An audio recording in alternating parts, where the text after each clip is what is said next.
ప్రభువునందు ప్రియమైనటువంటి దేవుని బిడ్డలారా, మన యొక్క నేటి ధ్యానాంశము రాజాజ్ఞకు భయపడని తల్లి ప్రేమ. రాజాజ్ఞ కన్నా కన్న తల్లి ప్రేమ గొప్పదని చాటి చెప్పిన గొప్ప స్త్రీ ఎకేబేదు. ఈ ఎకేబేదు మోషే యొక్క తల్లి అయి ఉండటం గొప్ప. ఎందుకంటే మోషే పెద్ద ప్రవక్తగాను, అనేక మందికి ఒక నాయకునిగాను, ఒక దేశమును, ఒక రాజ్యమును, ఒక రాజును, లేక ఐగుప్తు సామ్రాజ్యమును ఎంతో కదిలించినటువంటి, భయపెట్టినటువంటి ఒక వ్యక్తిగా మోషేను మనము జ్ఞాపకం చేసుకుంటున్నాం. మరి అట్టి మోషే ఆ స్థితిలోనికి రావడానికి కారణం ఏమిటంటే తన తల్లి అయినటువంటి ఎకేబేదు. మరి తల్లి ఎకేబేదు జీవితము గురించి మనము పరిశీలించినట్లయితే, మరి ఎకేబేదు అను మాటకు అర్థం యెహోవా గొప్పవాడు. దయతో గమనించు. మరి ఎకేబేదు అను మాటకు అర్థము యెహోవా గొప్పవాడు. అంటే తల్లి గొప్పది. దేవుడు ఎంత గొప్పవాడో తల్లి కూడా అంతే. దయతో గమనించండి. చాలా సమయాలలో తల్లి చేసే ప్రతి త్యాగం, తల్లి చూపించే ఆ యొక్క జీవితం తమ పిల్లలకు గొప్ప ఆశీర్వాదం, తమ పిల్లలకు గొప్ప దీవెనగా మారుతా ఉంటది. కొంతమంది తల్లులు తమ పిల్లలను పట్టించుకోరు. కొంతమంది తల్లులు తమ పిల్లల కొరకు ఏమి త్యాగం చేయలేరు. అలాంటప్పుడు ఆ పిల్లలు ఎలాంటి జీవితాన్ని జీవిస్తారో తెలుసా? ఒక దురదృష్టమైన జీవితాన్ని, ఒక దౌర్భాగ్యమైన పరిస్థితిని వారు జీవిస్తారు. ఏ తల్లైతే తన పిల్లల కొరకు రేయి మొదటి జామున తన చేతులు దేవుని వైపెత్తి ప్రార్థించిద్దో అట్టి పిల్లలు భూమి మీద ఒక శ్రేష్టమైనటువంటి జీవితాన్ని జీవిస్తారు. కనుక నా ప్రభువునందు ప్రియమైనటువంటి దేవుని బిడ్డలారా, మరి ఎకేబేదు అను మాటకు అర్థం యెహోవా గొప్పవాడు అనేటువంటి మాటను తెలియచేస్తూ ఉంది. మరి తల్లి దేవుని యొక్క గొప్పతనాన్ని గుర్తించింది. మొదటిగా ఈ తల్లిలో ఉన్నటువంటి మొట్టమొదటి గుణం ఏమిటంటే దేవుని గొప్పతనాన్ని గుర్తించిన తల్లిగా తానుంటుంది. ఎందుకుంటుంది అని మనం చూసినట్లయితే మనందరికీ తెలుసు. మరి నిర్గమకాండము 2వ అధ్యాయము నుంచి మనము చదివినప్పుడు ఆ దేశములో ఒక రాజాజ్ఞ వచ్చేసింది. మగ పిల్లలు అనేవారు ఏం చేయకూడదు, బ్రతకూడదు. మగ పిల్లలను చంపేయాలి. ఆ సమయంలో తాను ఒక కుమారుని కనినప్పుడు ఆ కుమారుడు చాలా సుందరుడు, చాలా అందంగా ఉన్నాడు. మరి రాజాజ్ఞ చూస్తే ఆ దేశములో పుట్టినటువంటి మగ పిల్లలను ఏం చేసేయాలా? చంపేయాలి. ఆ పిల్లవాడిని చంపించడానికి ఆ తల్లికి ఏమాత్రం ఇష్టం లేదు. రాజాజ్ఞను వ్యతిరేకించింది. రాజాజ్ఞకు భయపడినటువంటి ఆ తల్లి ప్రేమ గొప్పదని చూపించింది. ఆ తల్లి ఆ కుమారుణ్ణి 3 నెలలు చాలా జాగ్రత్తగా పెంచింది. ఎందుకంటే ఆ తల్లి తెలుసుకున్నటువంటిది ఏమిటంటే దేవుని యొక్క గొప్పతనం. పరిశుద్ధ గ్రంథంలో నుంచి మనం చూసినట్లయితే 126వ కీర్తన 3వ వచనములో చూసినట్లయితే దేవుడు గొప్పవాడు. 126వ కీర్తన 3వ వచనములో చక్కని మాటను నేను మీ నిమిత్తమై చదివి వినిపించాలని ఆశిస్తూ ఉన్నాను. పరిశుద్ధ గ్రంథంలో నుంచి 126వ దావీదు కీర్తనలో 3వ వచనము, యెహోవా మన కొరకు గొప్ప కార్యములు చేసి ఉన్నాడు. యెహోవా మన కొరకు గొప్ప కార్యము. మనకు తెలియదండి, చాలాసార్లు పిల్లలు పుట్టినప్పుడు మన జీవితంలో మనమేమేమో అనుకుంటా ఉంటాం. కానీ ఏ తల్లైతే దేవుని యొక్క గొప్పతనాన్ని గుర్తించిద్దో, దేవుని యొక్క గొప్పతనాన్ని గ్రహించిద్దో, ఆ తల్లి తమ పిల్లలను గొప్పవారిగా చేసింది. కనుక ఈరోజు ఆ తల్లి గ్రహించినటువంటిది ఏమిటంటే దేవుని గొప్పతనాన్ని గ్రహించింది. పరిశుద్ధ గ్రంథములో ఇంకా మనం చూసినట్లయితే లూకా సువార్త 1వ అధ్యాయము 32వ వచనములో ఈ రీతిగా వ్రాయబడుచు ఉన్నది. పరిశుద్ధ గ్రంథములో నుంచి లూకా సువార్త 1వ అధ్యాయము 32వ వచనములో ఈ రీతిగా వ్రాయబడుచున్నది. మరి నేను చదువుతున్నాను, దయతో వినమని ప్రభు నామమును మీకు మనవి చేస్తూ ఉన్నాను. ఆయన గొప్పవాడై సర్వోన్నతుని కుమారుడు అనబడును. ప్రభు అయిన దేవుడు ఆయన తండ్రి అయిన దావీదు సింహాసనమును ఆయనకిచ్చును. ఆయన గొప్పవాడై. తల్లి అయినటువంటి మరియా యేసును కనినప్పుడు మరియకు తెలియదు, యేసు ఏమవుతాడో కూడా తెలియదు. కానీ ఏ తల్లైతే దేవుని గొప్పతనాన్ని గ్రహించిందో, ఏ తల్లైతే దేవుని యొక్క ఆ గొప్ప లక్షణాన్ని గుర్తించిందో, తన పిల్లలు ఈ భూమి మీద గొప్పవారవుతారు. గమనించండి అమ్మా, ఈరోజు ప్రత్యేకంగా ప్రపంచమంతా కూడా మదర్స్ డే జరుపుకుంటా ఉంది. ఆ మదర్స్ డే రోజు నీవు గ్రహించాల్సింది ఏమిటంటే నీ గొప్పతనాన్ని కాదు, నిన్ను సృష్టించినటువంటి సృష్టికర్త అయినటువంటి దేవుని యొక్క గొప్పతనాన్ని గ్రహించు. ఆయన గొప్పవాడు, మన కొరకు గొప్ప కార్యములు చేయవాడు. కనుక ఆయన యొక్క గొప్పతనాన్ని మరి మనం ఆయన గొప్పవాడై. ఇంకా పరిశుద్ధ గ్రంథములో నిర్గమకాండము 7వ అధ్యాయము 1వ వచనాన్ని చూసినట్లయితే మరి అక్కడ చక్కని మాటను నేను మీకు జ్ఞాపకం చేస్తున్నాను. ఫరోకు నిన్ను దేవునిగా నియమించి తిని. చూడండి ఎంత చక్కని మాట. ఫరోనే ఒక రాజు అయితే, ఫరోనే ఒక రాజ్యానికి అధికారి అయితే, దేవుని వాక్యం చూస్తే కాగా యెహోవా మోషేతో ఇట్లా నేను, ఇదిగో నిన్ను ఫరోకు దేవునిగా నియమించి తిని. ఫరోనే ఐగుప్తు దేశానంతటికి రాజు. కానీ అట్టి రాజుకే మోషేను దేవుడు ఎలా నియమించాడో తెలుసా? దేవునిగా నియమించాడంట. చూసారా? ఆ తల్లి అయినటువంటి ఎకేబేదు దేవుని యొక్క గొప్పతనాన్ని గ్రహించి ఆ కుమారుడును ఏ రీతిగా పెంచుతుందంటే గొప్పవాడిగా పెంచాలని. దేవుడు ఎప్పుడు కూడా మనల్ని చెయ్యి విడిచిపెట్టేవాడు కాడు. దేవుడు ఎప్పుడు కూడా మనల్ని మర్చిపోయే దేవుడు కాడండి.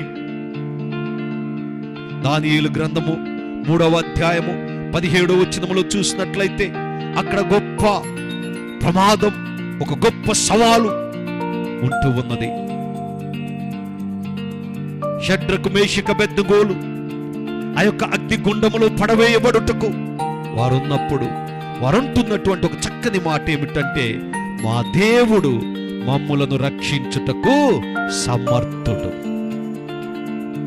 హి నెవర్ లీవ్ యు. ఆయన మనల్ని విడిచిపెట్టే దేవుడు కాడు. ఈరోజు ఒక తల్లిగా నీకున్నటువంటి ప్రేమ గొప్పది, ఒక తల్లిగా నీకున్నటువంటి ఆశ మంచిదే. కానీ దేవుని గొప్పతనాన్ని కూడా మన పిల్లలకు మనము నేర్పించాలి. నీ పిల్లలకు నువ్వు తెలియపరచాలి. ఆయన గొప్పవాడు, మన కొరకు గొప్ప కార్యములు చేయగలిగిన దేవుడు అని. అలాగే ప్రభువు నందు ప్రియమైన దేవుని సంగమా, ఈ తల్లిలో ఉన్నటువంటి 2వ గుణమును నేను మీకు తెలియపరచాలని ఆశిస్తూ ఉన్నాను. 2వ శ్రేష్టమైనటువంటి గుణం ఏమిటంటే విశ్వాసము కలిగిన తల్లి.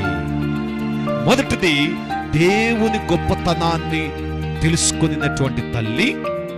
రెండవదిగా విశ్వాసము కలిగిన తల్లి. చాలా మంది తల్లులకు విశ్వాసం ఉండదు. ఏదో ఒకటి అవుతాడులే, ఏదో ఒకటి అవుతాడు. అట్లా కాదు.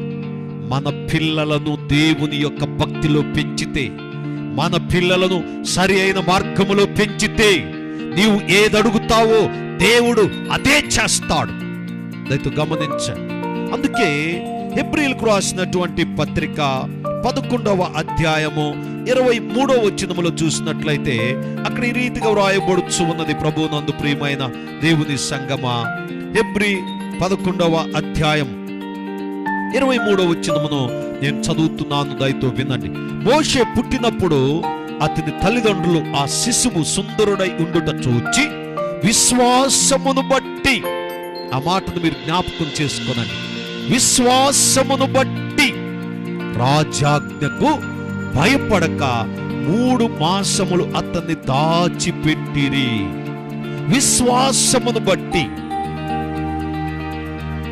విశ్వాసము కలిగిన తల్లి కాబట్టి రాజాజ్ఞకు భయపడలా. అయ్యో చంపేస్తారు, అయ్యో నన్ను కూడా చంపేస్తారని భయపడలా. తనకున్నటువంటి ఆ విశ్వాసమును బట్టి ఆ శిశువును 3 మాసములు దాచిపెట్టారు. గమనించండి, 3 నెలలు. ఒక రోజు కాదు, 2 రోజులు కాదు, 1 వారము కాదు, 2 వారాలు కాదు. ఎన్ని నెలలండి? 3 మాసములు. ఒక శిశువును, ఒక చంటి బిడ్డను దాచిపెట్టడం అంటే ఎంత కష్టమో తెలుసా? వాడి ఏడుపు ఇతరుల కింద పడకూడదు. వాడి యొక్క కదలికలు ఇతరులు తెలుసుకోకూడదు. మరి చిన్నపిల్లలు పోర్లు పెట్టినప్పుడు, చిన్నపిల్లలు ఏడుపు ప్రారంభం చేస్తే ఆపడం చాలా కష్టం. అయినను వారేం చేశారు తెలుసా? విశ్వాసమును బట్టి, విశ్వాసమును బట్టి 3 నెలలు సుందరుడైనటువంటి ఆ చిన్న బిడ్డను ఎంతో భద్రంగా దాచిపెట్టారు. నా ప్రభువునందు ప్రియమైన దేవుని సంగమా, ఇంకా మనం చూసినట్లయితే మరి రోమీయులకు రాసిన పత్రిక 10వ అధ్యాయం 17వ వచనం ప్రకారముగా వినుట వలన విశ్వాసము కలుగుతుంది. మరి యొక్క తల్లి తన కుమారునికి విశ్వాసపు బోధ చేసింది, విశ్వాసపు మాటలు తెలియపరిచింది, విశ్వాసములో పెంచింది. ఆ విశ్వాసముతో బాలుని పెంచారు. హెబ్రీయులకు రాసిన పత్రిక 10వ అధ్యాయము 35వ వచనములో చూస్తే, కాబట్టి మీ ధైర్యమును విడిచిపెట్టకుడి, దానికి ప్రతిఫలముగా గొప్ప బహుమానం. ఏమిటా గొప్ప బహుమానం అంటే విశ్వాసం. The faith is the reward. ఈరోజు చాలా మంది జీవితంలో విశ్వాసం అనే బహుమానాలు లేవు. అవిశ్వాసం కారణం ఏమిటంటే వారు వినుట అనేటువంటిది మర్చిపోయారు. ఈరోజు దేవుని సేవకునిగా నేను మిమ్మల్ని బ్రతిమలాడుచున్నాను. వినుట వలన విశ్వాసము కలుగును. ఆ వినుట క్రీస్తు యేసుని గూర్చి మాత్రమే. మరి దేని గూర్చి మనం వినకూడదండి? యేసును గూర్చి మనం వింటున్నప్పుడు మనలో ఏం పెరుగుతుందంటే విశ్వాసం పెరుగుతుంది. మరి తల్లి యొక్క విశ్వాసమే మోషేకు వచ్చింది. తల్లికున్న విశ్వాసమే మోషే కలిగి ఉన్నాడు. ఈరోజు చాలా మంది తల్లులు అవిశ్వాసముతో తమ పిల్లలను పెంచుతున్నారు కాబట్టి తమ పిల్లలు కూడా అవిశ్వాసముతోనే బ్రతుకుతున్నారు, అవిశ్వాసముతోనే జీవిస్తున్నారు, అవిశ్వాసముతోనే సాగిపోతున్నారు. నేను దేవుని సేవకునిగా చెప్పుచున్నా, నీలో విశ్వాసం ఉంటే నీ పిల్లల్లో విశ్వాసం ఉంటుంది, నీ పిల్లల్లో విశ్వాసం ఉంటే నీ కుటుంబంలో విశ్వాసం ఉంటుంది. ఆ విశ్వాసమే దేవుడు మనకిచ్చేటువంటి గొప్ప ప్రతిఫలం. విశ్వాసమును బట్టి ఎన్నో కార్యాలు చూచారు. విశ్వాసమును బట్టి అగ్ని గుండములో నుండి బయటకు వచ్చారు. విశ్వాసమును బట్టి సింహము నోరు మూయించారు. ఈరోజు నా ప్రభువునందు ప్రియమైన దేవుని సంగమా, దేవుని బిడ్డలారా, నీవు ఒక తల్లిగా, విశ్వాసము కలిగిన తల్లిగా ఉండాలి. ప్రార్థన కలిగిన తల్లిగా ఉండాలి. ఏ తల్లి జీవితంలో అయితే విశ్వాసం ఉంటుందో వారిలో ప్రార్థన బయటకు వచ్చిందండి. ప్రార్థన, విశ్వాసము బయటకు రావాలంటే ఏం కలగాలో తెలుసా? ప్రార్థన కలగాలి. ఎక్కడైతే మోకాళ్ళు వంగుతాయో, ఎక్కడైతే దేవుని నామము స్తుతించబడుతుందో, ఏ గృహములైతే దేవుని సన్నిధి ఉంటుందో ఆ ఇంటిలో విశ్వాసం బయటకు వచ్చింది. కీర్తన గ్రంథములో చూసినట్లయితే వారి గృహముల నుండి రక్షణ సునాదం, రక్షణను గూర్చిన సునాద గీతములు వినబడుతుంది. ఏ ఇంటిలో అయితే స్త్రీ భక్తి కలిగినదిగా ఉంటుందో ఆ తల్లి విశ్వాసము కలిగింది. విశ్వాసం ఉంది అంటే ప్రార్థనా జీవితము కలిగి ఉందండి. కనుక నా ప్రభువునందు ప్రియమైన దేవుని సంగమా, దేవుని బిడ్డలారా, ఈ మదర్స్ డే రోజు విశ్వాసము కలిగిన తల్లిగా మీరుండాలి. విశ్వాసము కలిగిన తల్లిగా నీ పిల్లలను నువ్వు పెంచితే నీ పిల్లలు విశ్వాసము కలిగిన పిల్లలుగా పెరుగుతారు. మూడవదిగా చూసినట్లయితే ఈ తల్లిలో ఉన్నటువంటి శ్రేష్టమైనటువంటి గుణం ఏమిటంటే జ్ఞానవంతురాలు. తల్లిగా ఉంటే సరిపోలేదు. తల్లిలో చాలా ప్రాముఖ్యమైనటువంటిది ఏమిటో తెలుసా? జ్ఞానం. మనందరికి తెలుసు. సామెతల గ్రంథంలో చూసినట్లయితే జ్ఞానవంతురాలు తన ఇంటిని కట్టును. జ్ఞానవంతురాలు. నేను ఎందుకు ఈ మాటను చెప్పుచున్నానంటే, ఎక్కేబేదు చాలా జ్ఞానవంతురాలు. ఎందుకంటే ఒక చిన్న బిడ్డను మరి పెంచడం అంటే చాలా కష్టం. ఒక చిన్న బిడ్డను పెంచడం అంటే ఆషామాషి కాదండి. పైగా దాచి పెంచడం, ఎవరికి కనబడకుండా పెంచడం, ఎవరికి తన యొక్క స్వరం వినబడకుండా పెంచడం, ఎవరికి తన గురించి తెలియకుండా పెంచడం. ఎంత జ్ఞానవంతురాలో మనం పరిశుద్ధ గ్రంథంలో చూసినట్లయితే మరి ఈ యొక్క జ్ఞానము కలిగిన స్త్రీగా కనబడుచున్నది. సామెతల గ్రంథము 14వ అధ్యాయం 1వ వచనములో చూసినట్లయితే జ్ఞానవంతురాలు తన ఇల్లు కట్టును. ఎక్కేబేదుతో మరి జ్ఞానముతో చేసిన ఆలోచనలు ఏమిటో నేను కొన్ని విషయాలు మీకు తెలియపరచాలని ఆశిస్తున్నాను. ఎందుకంటే తను ఎలాంటి జ్ఞానవంతురాలో మనం చూద్దాం. మొదటిగా పెట్టెను తయారు చేయటానికి పిల్లవాడిని దాచిపెట్టాలనుకున్నారు. ఎక్కడ దాచిపెట్టాలనుకున్నారు? నీటిలో దాచిపెట్టాలి. ఇంట్లో దాచిపెడితే ఏదో ఒక రోజు స్వరం వినబడుతుంది, ఏదో ఒక రోజు ఎవరో వస్తారు, పిల్లవాడిని చంపేస్తారు. కనుక ఆ ఊరికి చివరున్నటువంటి ఒక మంచి కోనేటిలో, ఒక ప్రవాహము కలిగినటువంటి ఆ స్థలములో తన కుమారుడిని దాచిపెట్టాలని ఒక ఆలోచన చేసింది. మరి నీటిలో దాచిపెట్టాలంటే అదేమైనా బంగారమా, లేకపోతే అదేమైనా జీవము లేనిదా? కాదు. ఒక సుందరమైనటువంటి మగబిడ్డ, ప్రాణము కలిగినటువంటి వ్యక్తి. ఆ బిడ్డను దాచిపెట్టడానికి ఆమె మొదటిగా జమ్ముని ఎన్నుకుంది. మీ అందరికి తెలుసు కదా, జమ్ము ఈ చెరువుల్లో, నదుల్లో ఒక గడ్డిలాగా పెరిగేటువంటిది. అది నీటిని ఏమాత్రము కూడా లోపలికి రానియదు. అది నీటిలో పెరుగుతుంది, నీటిని పీల్చుకుంటుంది, నీటిని బయటికి రిలీజ్ చేయదు. దాని గుణం చాలా శ్రేష్టమైనది. అందుకే జ్ఞానవంతురాలు కాబట్టి తాను ఎన్నుకున్నటువంటి మొట్టమొదటిది ఒక పెట్టె చెయ్యాలి. ఆ పెట్టెను చెక్కతో చెయ్యొచ్చు, మట్టితో చెయ్యొచ్చు, ఇంకా ఒక శ్రేష్టమైనటువంటి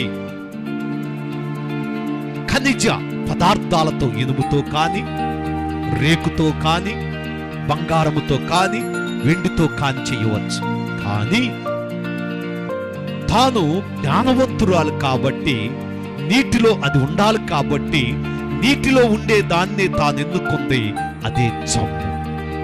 ఆ జమ్ముతో చక్కని పెట్టెను చేసింది. చూడండి ఎంత జ్ఞానము కలిగినటువంటి తల్లిగా తాను కనబడుచున్నదో. అలాగే మరి జమ్ము పెట్టెను చేసి లోపలంతా ఏం చేసిందంటే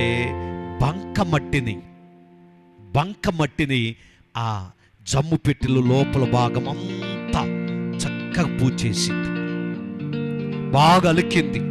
ఏమాత్రం కూడా చెమ్మ రాకుండా, ఏమాత్రము కూడా ఆ చిన్న బిడ్డకు ఇబ్బంది కలక్కోకుండా ఆ యొక్క జమ్మునంతటిని కూడా బంకమందుతో అలికేసింది. అలాగే చూసినట్లయితే పెట్టి యొక్క రంధ్రములను మూయుటకు కీలును ఎన్నుకుంది. మరి మనందరికి తెలుసు, నోవాహు కాలంలో ఒక చక్కని మరి ఆ ఓడను తయారు చేసి ఆ ఓడను కీలుతో మొత్తం అలికించినట్లుగా చూస్తున్నాం. అట్లాగే ఈ తల్లి అయినటువంటి ఎక్కేబేదు మరి మొదట జమ్మును ఎన్నుకుంది, రెండవది బంకమెట్టిని, మూడవది కీలును ఎన్నుకుంది, నాలుగవది చూస్తే ఆ భయంకరమైన సుడిగాలుల్లో మొసళ్ళలోనూ ఉండు నైలు నది ఒక క్షేమకరమైనది కాదని ఒక మంచి ఏటి ఒడ్డును ఎన్నుకుంది. ఆ ఏటి ఒడ్డు ఎలా ఉంటుంది అంటే, రోజు రాజకుమార్తె మహారాజులొచ్చి అక్కడ స్నానం చేసిపోయే అనుకూలత, ఒక మంచి స్థలము ఎన్నుకుందండి. ఎంత జ్ఞానవంతురాలో చూడండి. ఏ తల్లైతే జ్ఞానవంతురాలుగా ఉంటుందో తమ పిల్లలు ఒక మంచి క్షేమమును కలిగి ఉంటారు. ఈరోజు నా ప్రియ తల్లి, ఒక సేవకునిగా బ్రతిమలాడుచున్నాను. యెహోవా యందు భయభక్తులు కలిగి ఉంటే మీరు జ్ఞానవంతురాలవుతారు. దేవుని యందు భయభక్తులే జ్ఞానమునకు మూలం.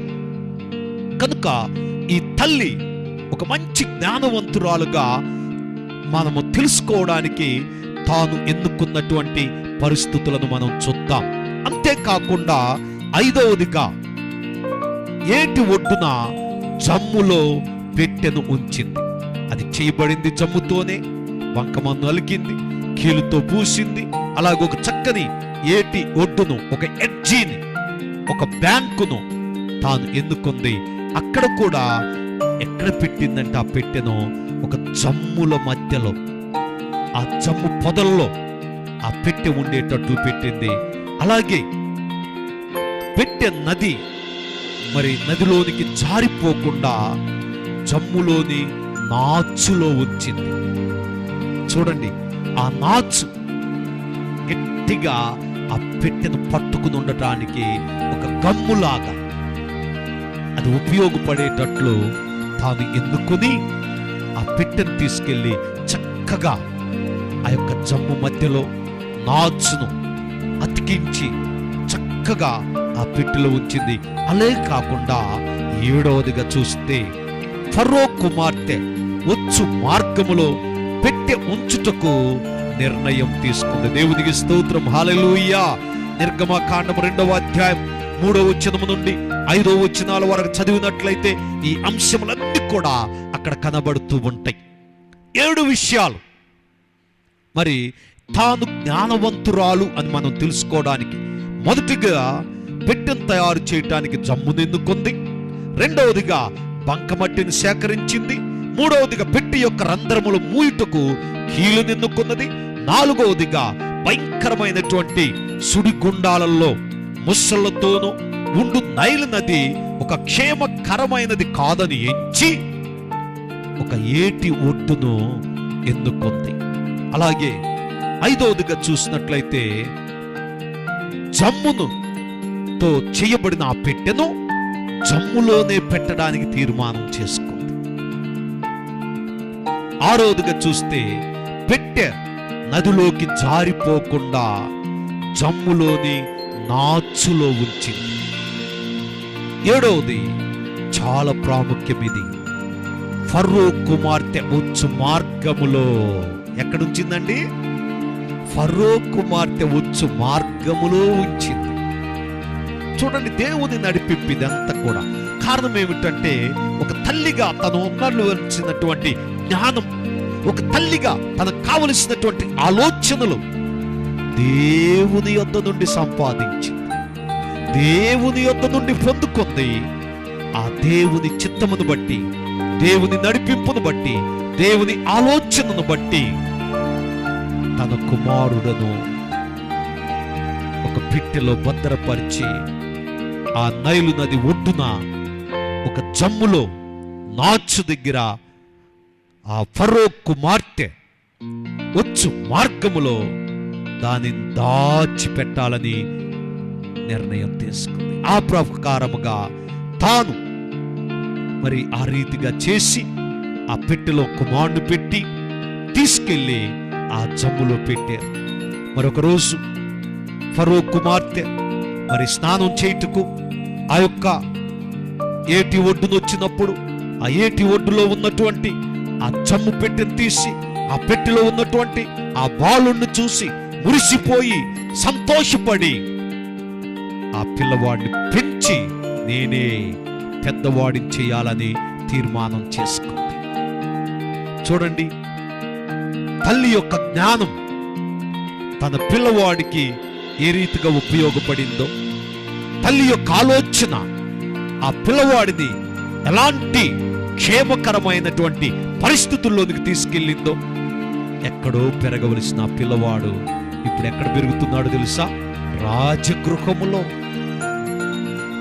రాజుల ఇంటిలో, రాజుల యొక్క క్షేమములో, రాజుల యొక్క సంరక్షణలో ఆ పిల్లవాడు పెరుగుతున్నాడు. కారణం ఏమిటంటే తల్లి యొక్క జ్ఞానం. ఈరోజు ఒక తల్లిగా నీ పిల్లల కొరకు ఎలాంటి జ్ఞానాన్ని కలిగి ఉన్నావు? ఒక తల్లిగా నీవు ఎలాంటి జ్ఞానాన్ని నీ పిల్లల కొరకు ఉపయోగిస్తున్నావు?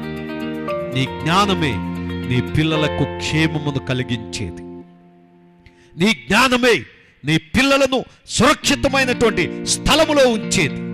నీ జ్ఞానమే నీ పిల్లలను ఒక ఉన్నతమైన స్థితిలోనికి తీసుకుని వెళ్ళేది. దయతో గమనించండి అమ్మా, ఈరోజు ఒక తల్లిగా నీవు చేయవలసినటువంటి ఆలోచనను చెయ్యాలి. అలాగే చూసినట్లయితే నా ప్రభువునందు ప్రియమైన దేవుని బిడ్డలారా, తల్లిలో ఉండవలసినటువంటి 4వ గుణం ఏమిటంటే నిరీక్షణ కలిగినటువంటిది. నిరీక్షణ కలిగి కనిపెట్టే తల్లిగా ఉండాలి. జమ్ము పెట్టెకు తన కుమార్తెను కాపులా పెట్టి ఎక్కేబేదు దేవుని కనికరం కొరకు కనిపెట్టింది. కనిపెట్టుటలో ఎక్కేబేదు యొక్క ఓర్పు కనబడుచున్నది. నిర్గమకాండము 2వ అధ్యాయము 4వ వచనములో చూసినట్లయితే అక్కడ మరి తన యొక్క జ్ఞానమును బట్టి చూడండి, 4వ వచనములో వానికి ఏమి సంభవించునో తెలుసుకొనుటకు వాని అక్క దూరముగా నిలిచి ఉండెను. చూసారా? జమ్ము పెట్టెలో బాబును పెట్టేసి నదిలో ఆ నాచులో పెట్టేసి తల్లి కాముగుండల తన పెద్ద కుమార్తెను తీసుకుని వచ్చి ఆ పెట్టెను గమనించమని చెప్పి తల్లి నిరీక్షణతో కనిపెట్టుచున్నది. నిరీక్షణతో కనిపెట్టుచున్నది. ఈరోజు నా ప్రభువునందు ప్రియమైన దేవుని సంగమా, ఓర్పు చాలా ప్రాముఖ్యం. ఓర్పు లేకపోతే గనక మన జీవితాలు పతనమైపోతాయి, మన జీవితాలు నాశనమైపోతూ ఉంటాయి. అందుకనే రోమీయులకు రాసినటువంటి పత్రిక 12వ అధ్యాయం 12వ వచనములో చూసినట్లయితే నిరీక్షణ గలవారై మరి సంతోషించుచు శ్రమయందు ఓర్పు గలవారై. శ్రమయందు ఏం కలిగి ఉండాలంట? ఓర్పు కలిగి ఉండాలి. ఈరోజు చాలా మంది మరి నిరీక్షణ లేనటువంటి జీవితాన్ని జీవిస్తున్నారు. నిరీక్షణ లేని బ్రతుకును బ్రతుకుచూ ఉన్నారు. అందుకనే నా ప్రభువునందు ప్రియమైనటువంటి దేవుని సంగమా, దేవుని బిడ్డలారా, ప్రియ తల్లి, నిరీక్షణ కలిగిన తల్లిగా నువ్వు పెరగాలి. నిరీక్షణ కలిగిన తల్లిగా నీవు జీవించాలి. ఈ తల్లి తన యొక్క కుమారుణ్ణి నీళ్ళల్లో పెట్టడమే కాకుండా మరి చక్కగా తన కుమార్తెను పెట్టి చూడమని చెప్తూ ఉంది. ఏం జరుగుతుందో అమ్మా నువ్వు చూచి నాకు చెప్పాలి, నువ్వు చూచి నాకు తెలియపరచాలన్నప్పుడు ఆ యొక్క కుమార్తె చూస్తూ ఉంది. పరిశుద్ధ గ్రంథంలో నుంచి 42వ కీర్తన 5వ వచనాన్ని చూసినట్లయితే, నా ప్రాణమా నీవేళ కృంగి ఉన్నావు, నాలో నీవేళ తొందరపడుచున్నావు, దేవుని యందు నిరీక్షణ ఉంచు. దేవుని యందు నిరీక్షణ ఉంచాలి. అమ్మా కేకలేస్తే మీరు అనుకున్నాయి జరగవు, కేకలేయకపోతే మీరు అనుకున్నాయి ఆగిపోవు. దేవుని యందు నిరీక్షణ ఉంచితే నీ జీవితంలో నీవేమనుకున్నావో అవి జరుగుతాయి. ఈ తల్లి ఏమైతే నిరీక్షించిందో అదే జరగటానికి దేవుడు అనుకరించాడు. దేవుడు చక్కని పర్మిషన్ ఇచ్చాడు. చూడండి నా ప్రభు నందు ప్రియమైనటువంటి దేవుని సంగమా, ఇంకా చూసినట్లయితే 2 కొరింథీయులకు రాసిన పత్రిక 1వ అధ్యాయము 10వ వచనములో ఈ రీతిగా వ్రాయబడుచున్నది. పరిశుద్ధ గ్రంథములో నుంచి కొరింథీయులకు రాసినటువంటి 2వ పత్రిక 1వ అధ్యాయము 10వ వచనాన్ని నేను చదువుతున్నాను. దయతో మీరందరూ కూడా వినమని ప్రభు నామమును మీకు మనవి చేయిచు ఉన్నాను. ఆయన అట్టి గొప్ప మరణము నుండి మమ్మను తప్పించెను, ఇక ముందుకును తప్పించును. మరియు మా కొరకు ప్రార్థన చేయుట వలన మీరు కూడా సహాయము చేయుచుండగా ఆయన ఇక ముందుకును మమ్మను తప్పించునని ఆయన యందు నిరీక్షణ గలవారమై, ఆయన యందు నిరీక్షణ గలవారమై. ఈరోజు మనము నిరీక్షణ కలిగి ఉండాలండి. నిరీక్షణ లేని ఇతరుల వల్లే మనం ఉండకూడదు. దశలోనిలకు రాసిన పత్రికలో మనం చూసినట్లయితే నిరీక్షణ లేని ఇతరుల వల్లే దుఃఖపడకూడదు. నిరీక్షణ కలిగిన తల్లిగా తన పిల్లవాడిని పెంచింది. తల్లి యొక్క నిరీక్షణకు దేవుడిచ్చిన అద్భుతమైన ఫలితం ఏమిటంటే, మొదటిగా తిరిగి తన యొద్దకు రావటం. కుమారుడు మళ్ళీ ఎక్కడికి వచ్చాడు? తల్లి యొద్దకే వచ్చాడు. చూడండి, ఆ ఫరో కుమార్తె స్నానం చేయటానికి వచ్చింది. ఆ పెట్టెను చూచింది, ఆ పెట్టెలో ఉన్న బాబుని చూచింది. అరే నాకు చాలా నచ్చాడు, ఈ పిల్లవాడిని నేనే పెంచాలంది. మరి అమ్మ పసికందు ఎలా పాలు అయితే ఈ పిల్లవాడికి పాలిచ్చే తల్లిని చూడమన్నా. వెంటనే అక్కడే ఉన్నటువంటి ఆ పిల్లవాడి అక్క ఎకేబేదు కుమార్తె మిరియాం, ఆమె అంది, అమ్మా నేను ఒక దాదిని తీసుకుని వస్తాను ఈ పిల్లవాడికి పాలిచ్చేటట్లు. చూసారా ఎంత చక్కని నిరీక్షణ. మరలా ఆ పిల్లవాడి దగ్గరికి ఆ తల్లి మరి వచ్చి ఆ పిల్లవాడు ఆ తల్లి దగ్గరికి వెళ్ళి చక్కగా పాలతో పెంచబడ్డాడు. చూడండి, ఇంకా చూసినట్లయితే 2వదిగా కుమారుని పెంచుటకు తనకు జీతం ఏర్పాటు చేయబడింది. ఊరకే కాదు, తన కుమారుడిని తను పెంచుకోవడానికి రాజు కుమార్తె ఏమిస్తుందో తెలుసా? జీతం ఇస్తుంది. ఎంత నిరీక్షణ అండి. అందుకే దేవుని యందు నిరీక్షణ ఉంచు. దేవుని యందు ఎవరైతే నిరీక్షణ ఉంచుతారో అట్టి బిడ్డలు అద్భుతంగా పోషించబడతారు. అట్టి బిడ్డలు ఆశ్చర్యరీతిగా జీవిస్తారు. కనుక నా ప్రభు నందు ప్రియమైన దేవుని సంగమా, నిరీక్షణ కలిగి కనిపెట్టిన తల్లి ఆ నిరీక్షణ ఏమిటంటే తన కుమారుడు తన యొద్దకు తిరిగి రావడం. 2వదిగా ఆ కుమారుని పెంచుటకు తనకు జీతం, ఆ పిల్లవాడి వాళ్ళే ఆ కుటుంబం పోషించబడింది. కనుక 4 గుణాలు చూసాం. 5వ గుణము చాలా ప్రాముఖ్యం. పాల ద్వారా కుమారుని పెంచిన తల్లి. పాలు అనగా వాక్యము. నిర్గమాకాండము 2వ అధ్యాయము 9వ వచనములో చూసినట్లయితే అక్కడ చక్కని మాటను మరి మనము తెలుసుకుందామండి. 2వ అధ్యాయం 9వ వచనములో చూడండి, ఫరో కుమార్తె ఆమెతో, ఈ బిడ్డను తీసుకుని పోయి నా కొరకు వానికి పాలిచ్చి పెంచుము, నేను నీకు జీతమిచ్చదనని చెప్పగా ఆ స్త్రీ ఆ బిడ్డను తీసుకుని పోయి పాలిచ్చి పెంచెను. ప్రభు నందు ప్రియమైన దేవుని సంగమా, ఈరోజు వాక్యమనే పాలు చాలా మంది పిల్లలకు తక్కువైపోయింది. వాక్యమనే పాలు చాలా మంది పిల్లల జీవితంలో లేకోకుండా పోయింది. అందువల్లే పిల్లలు వాక్యము ద్వారా పెంచబడటల్లా, పిల్లలు వాక్యములో ఎదగటల్లా, పిల్లలు వాక్యము చేత జీవించటం లేదు. అందుకే 1 కొరింథీయులకు రాసినటువంటి పత్రిక 3వ అధ్యాయం 2వ వచనం చూద్దాం.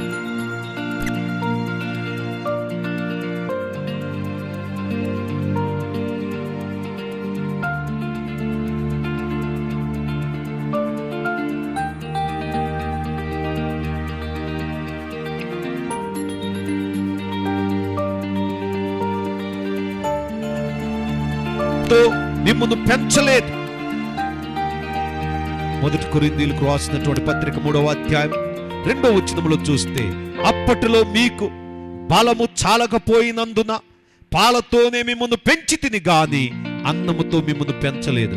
మీరింకనూ శరీర సంబంధులై ఉండుట వలన ఇప్పుడును మీరు బలహీనులై ఉన్నారు. కాలా బలహీనులమై ఉన్నాం కనుక నా ప్రభు నందు ప్రియమైనటువంటి దేవుని సంగమా, పాలు అనేటువంటి వాక్యము ద్వారా పెంచబడినటువంటి పిల్లవాడు మోషే.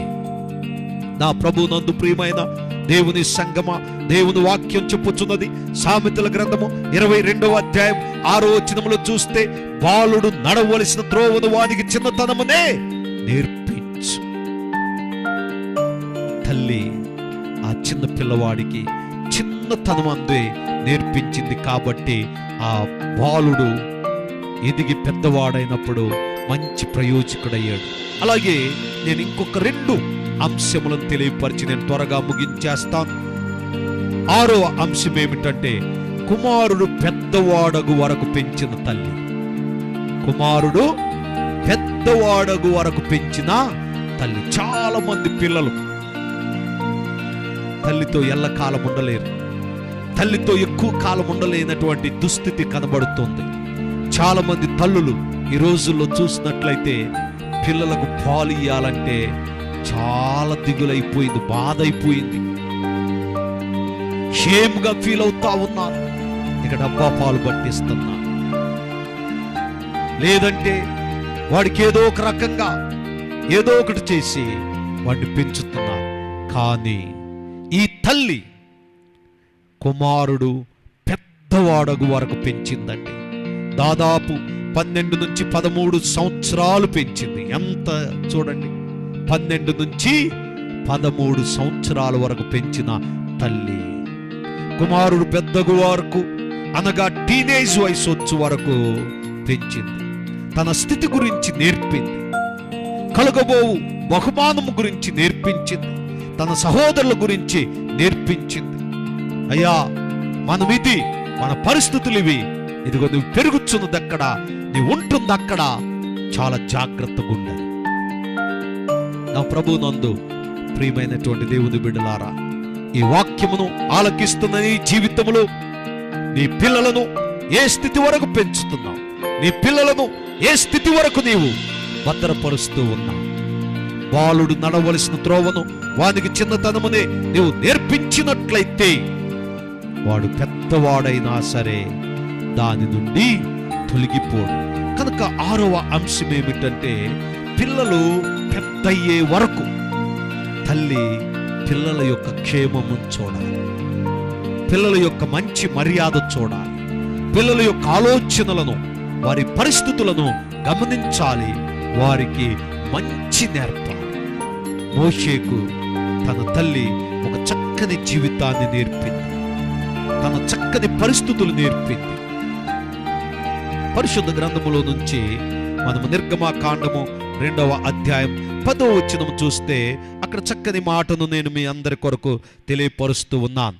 నిర్గమకాండము 2వ అధ్యాయం 10వ వచనం ఒకరు చదవగలిగిన వారుంటే మరి చదివి సహాయం చేయొచ్చు. ఆ బిడ్డ పెద్దవాడైన తరువాత ఆమె ఫరో కుమార్తె యొద్దకు అతన్ని తీసుకుని వచ్చెను, అతడు ఆమెకు కుమారుడు ఆయను. పెద్దవాడైన తరువాత చూడండి, పెద్దవాడైన తరువాత ఆ పిల్లవాడిని తీసుకొచ్చింది. అలాగే అపోస్తుల కార్యం 7వ అధ్యాయం 23వ వచనాన్ని చదువుకుందాం. అపోస్తుల కార్యము 7వ అధ్యాయము 23వ వచనం. 7:23లో ఇది అంతనికి 40 ఏండ్లు నిండా వచ్చినప్పుడు ఇశ్రాయేలీయులైన తన సహోదరులను చూడవలనన్న బుద్ధి పుట్టెను. చూసారా, తల్లి నేర్పింది, అయ్యా నీ సహోదరులు ఇశ్రాయేలీయులు, ఐగుప్తులు కాదు, ఐగుప్తు జనాంగం నీకేమాత్రం ఎవరు కారు. ఎదుగో మన సైన్యం, మన యొక్క జనం ఇశ్రాయేలీయులు. చక్కగా తెలియపరిచింది. మరి ఫరో కుమార్తె అతను తీసుకుని తమ కుమారునిగా పెంచుకొని మోషే ఐగుప్తీయుల సకల విద్యలను అభ్యసించి మాటల యందును కార్యముల యందును ప్రవీణుడై ఉండెను. అతనికి 40 ఏండ్లు నిండ వచ్చినప్పుడు ఇశ్రాయేలీయులైన తన సహోదరులను చూడవలెనన్న బుద్ధి పుట్టెను. చూసారా, తల్లి తన కుమారుని పెంచినటువంటి పెంపకం. వాడు పెద్దవాడైనా సరే తన యొక్క స్వజనమును మర్చిపోలా, తన యొక్క రక్త సంబంధులను మర్చిపోలా. వాడు పెద్దవాడైనప్పుడు తన సహోదరులను చూడాలన్నటువంటి ఆశ కలిగింది. ఈరోజు నా ప్రభువు నందు ప్రియమైన దేవుని సంఘమా, మన పిల్లలకు మన బంధువులు ఎవరో కూడా తెలియట్లా, మన సొంత వారెవరో కూడా తెలియట్లా. అలాంటి పెంపకం ఈరోజు తల్లులు పెంచుతూ ఉన్నారు. మార్పు రావాలండి, మార్పు తెచ్చుకోవాలి. నీ యొక్క సొంత జనము గురించి, నీ సొంత బంధువుల గురించి, నీ రక్త సంబంధుల గురించి నీవే తెలియపరచు. ఏ తల్లైతే తన పిల్లలకు తన రక్త సంబంధుల గురించి తెలియపరిచిందో వారు పెద్దవారైనప్పుడు తన యొక్క సహోదరులను, తన యొక్క బంధువులను ఏ మాత్రము కూడా వారు మర్చిపోరు. ఈరోజు సొంత బంధువులను కూడా గుర్తించలేని దుస్థితిలో మన పిల్లలు ఉంటున్నారు. దానికి కారణం ఎవరో తెలుసా? తల్లులే. దయతో గమనించండి, తల్లులే దానికి కారకులు. కనుక ఈ తల్లైతే తమ పిల్లలను పెద్దవారయ్యే వరకు పెంచిందో ఆ పెంచుటలో తెలియపరచాలి. నా వారిల్లు, నీ వారిల్లు, మన బంధువులు, మన పిల్లలు, మన రక్త సంబంధులు, మన సహోదరులను తెలియపరిస్తే వారు దాని నుండి ఏ మాత్రము కూడా విడిపోరు. కనుక నా ప్రభువు నందు ప్రియమైన దేవుని సంగమా, నేటి దినములలో ఉన్నటువంటి పరిస్థితులను మనం జ్ఞాపకం చేసుకుని మన పిల్లలను ఎలాంటి పెంపకంలో పెంచాలో అలాంటి పెంపకంలో పెంచాలి. అందును బట్టి తల్లి పెంపకంలో మోషే శరీరాశ, నేత్రాశ, జీవపు డంబమును జయించాడు. తాను పెరిగిన పెంపకం, తాను జీవించిన జీవితం. అందుకే హెబ్రీయులకు రాసిన పత్రిక 11వ అధ్యాయం 24, 25, 26 వచనాలు చూస్తే అక్కడ అంటున్నాడు, ఐగుప్తు ధనము కంటే, ఈ యొక్క ఫరో రాజ్యము కంటే నా దేవుని నింద గొప్పది, నా స్వజనముతోనే నేను బ్రతకాలి అని ఒక చక్కని తీర్మానం చేసుకున్నాడు. ఈరోజు మన జీవితాన్ని కూడా ఆ రీతిగా మనం జీవించుదాం. మోషే ఇంచుమించు 120 సంవత్సరాలు దీర్ఘాయుష్ పొందగలిగాడు. బైబిల్లో చక్కని దీర్ఘాయుష్. నీ తల్లిని, నీ తండ్రిని సన్మానించుము, భూమి మీద నీవు దీర్ఘాయుష్మంతుడు అవుతావు. ఈరోజు పుట్టిక్కన 30 ఏండ్లు ఉండటం లేదు, రోడ్ల మీద ఫ్లెక్సీలు పడిపోతాయి. గమనించండి, కారణం ఏమిటో తెలుసా? తల్లి మాట పెడ చెవిది పెట్టడం, తల్లి మాట వినకపోవడం, తల్లిని గౌరవించకపోవటం, తల్లిని అనరాని మాటలు అనడమే. ఈరోజు ప్రభువునందు ప్రియమైన దేవుని బిడ్డలారా, ఈ పిల్లలైతే తమ తల్లిదండ్రులను సన్మానిస్తారు, గౌరవిస్తారు. అట్టి పిల్లలు భూమి మీద దీర్ఘాయుష్మంతులుగా ఉంటారు. ఇంచుమించు మోషే 120 సంవత్సరాలు దీర్ఘాయుష్గా ఉన్నాడు. ద్వితీయోపదేశకాండం 34వ అధ్యాయం 7వ వచనములో చూసినట్లయితే ఆ వచనం కనబడతా ఉంటది. ఆఖరిగా మరి ఈ తల్లిలో ఉన్నటువంటి ఒక గొప్ప త్యాగం ఏమిటో తెలుసా? తన యొక్క పిల్లలందరినీ ప్రభువుకి సమర్పించింది,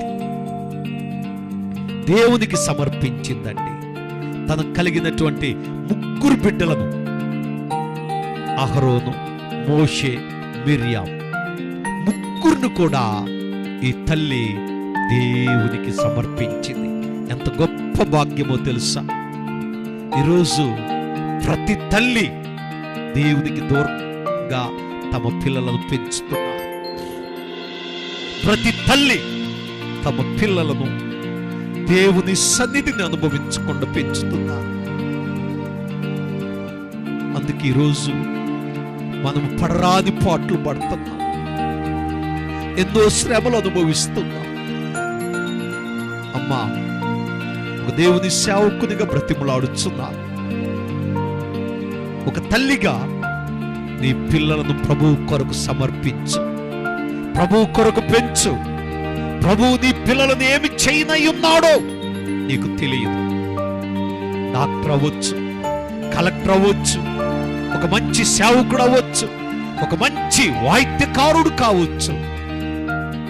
కానీ నీవెప్పుడైతే మీ పిల్లలను ప్రభువుకు సమర్పిస్తారో ప్రభు వారిని ఆశీర్వదించడం మొదలు పెడతాడు. ఈరోజు నా ప్రభువు నందు ప్రియమైన దేవుని సంఘమా, ఆ తల్లి తన 3 బిడ్డలను దేవునికి సమర్పించింది. మొదటివాడు అహరోను. అహరోను అనగా వెలుగిచ్చువాడు.